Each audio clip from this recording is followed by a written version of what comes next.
Hello दोस्तों, तो आज के इस वीडियो में हम देखते हैं प्रश्नावली 1.3 जिसका क्वेश्चन नंबर 6।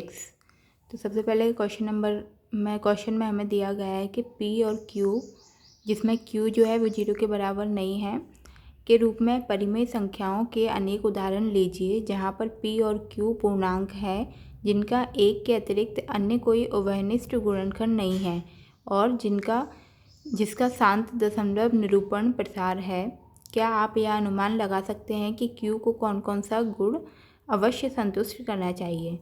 तो सबसे पहले हमें क्वेश्चन में जो दिया गया है उसको समझ लेते हैं। क्वेश्चन में हमसे बोला है कि P और Q जो हैं, क्वेश्चन नंबर 6, इसमें P और Q जो हैं वो आपस में एक दूसरे से डिवाइड होने चाहिए। और Q जो है वो 0 के बराबर नहीं होना चाहिए। दूसरा, P और Q की जो प्रॉपर्टी होनी चाहिए वो शांत स्वभाव, शांत प्रसार होना चाहिए। शांत प्रसार में क्या होता है कि हम जो डिवाइड देते हैं तो उसमें आखिरी में शेषफल नहीं बचना चाहिए, डिवाइड पूरी तरह से ख़त्म होना चाहिए और लास्ट में शून्य आना चाहिए। तो ये शांत प्रसार की प्रॉपर्टी होती है। और उसके बाद इसमें देखेंगे कि Q जो है, Q को किस तरीके से हम लिख सकते हैं। Q को हम इसकी प्रॉपर्टी में जो है वो Q जो है, इसमें या तो वो Q में कितने भी 2 आ सकते हैं, 1 2 या 3 4, कितने भी 2 होने चाहिए।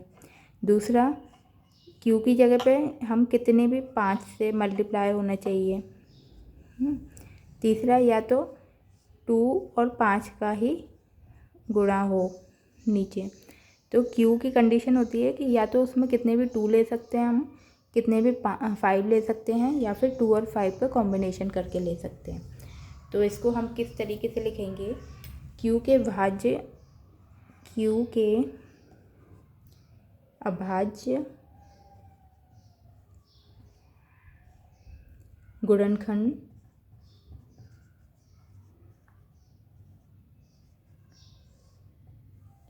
में केवल 2 के घात, 5 के घात या दोनों के घात होते हैं। ठीक, इसको इस तरीके से लिख सकते हैं, मतलब कि या तो 2 की पावर m हो और 5 की पावर m, इस तरीके का कॉम्बिनेशन Q के घातों के रूप में होना चाहिए। तो ये क्वेश्चन नंबर 6 था। क्वेश्चन नंबर 7 देखते हैं।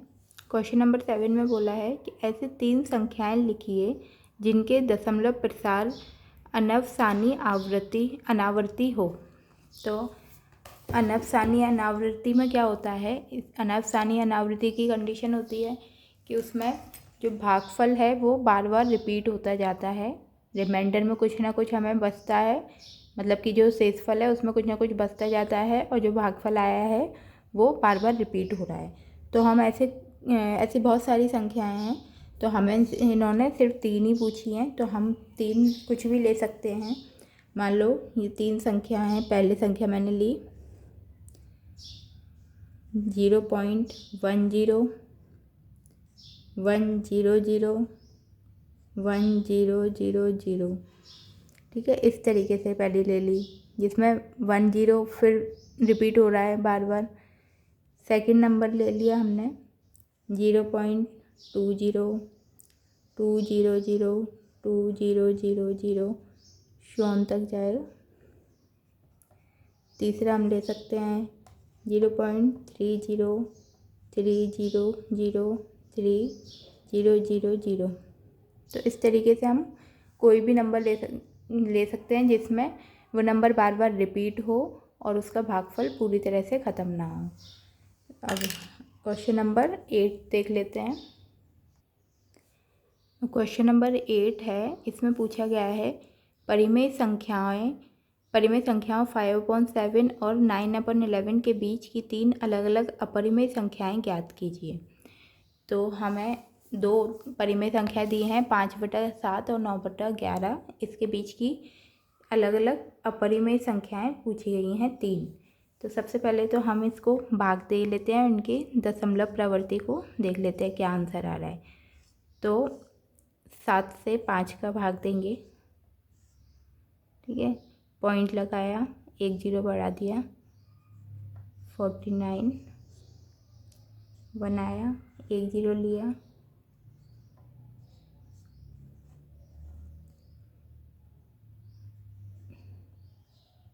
28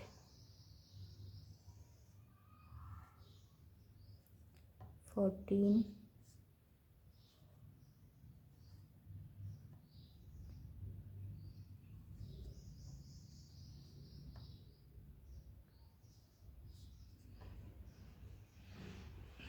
4 बचा,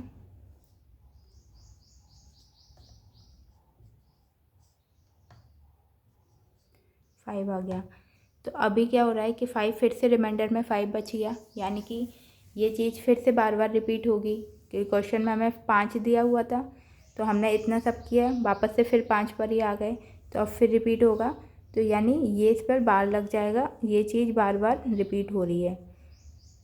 4 2 8 5 बार, ये चीज़ बार बार रिपीट होती रहेगी।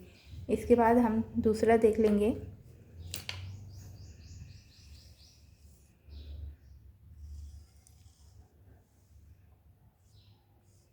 11 से 9 को भाग दे के देखते हैं। पॉइंट लगाया, 0 बढ़ाया, 8 टाइम्स जाएगा तो बचेगा 2, फिर 0 लगाया, 1 टाइम गया, फिर 9 आ गया। तो इसमें भी वही चीज़ आ गई, पूरी तरह से भाग नहीं जा रहा।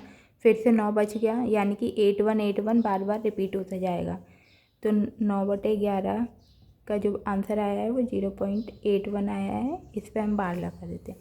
अब हमसे पूछा गया है कि इन दोनों के बीच की कोई भी 3 नंबर को हम कोई भी 3 अपरिमेय संख्या को लिख सकते हैं।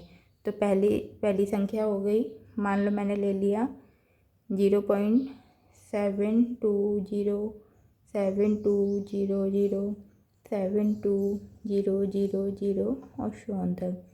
दूसरी संख्या ले लेते हैं हम 0.760760076000 शून्य। तीसरी संख्या ले लेते हैं 780780078000 शून्य। तो ये इसके बीच की 3 अपरिमेय संख्या हो गई। ठीक है, इस वीडियो में इतना ही। अगले वीडियो में हम क्वेश्चन नंबर 9 सॉल्व करते हैं।